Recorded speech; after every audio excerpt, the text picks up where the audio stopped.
Hej hej, Dan Petersen her. Jeg vil bare lige give en hurtig update på C9. Det er nu dag 1, og det her kroppen den lige skal vendes til, og energiniveauet er sat ned, det vil sige kalorierne de er bremset op, og der bliver fyldt en masse god ernæring på.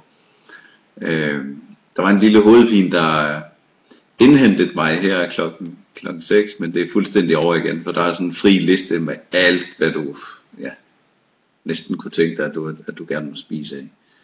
Så lige nu, der er klokken den er 22:17, og masser af energi. Jeg burde egentlig gå i seng, og jeg skulle nok også have været i seng for lang tid siden.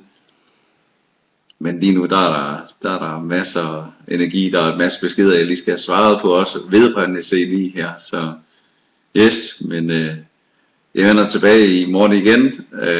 Dag 1 er kørt fuldstændig perfekt.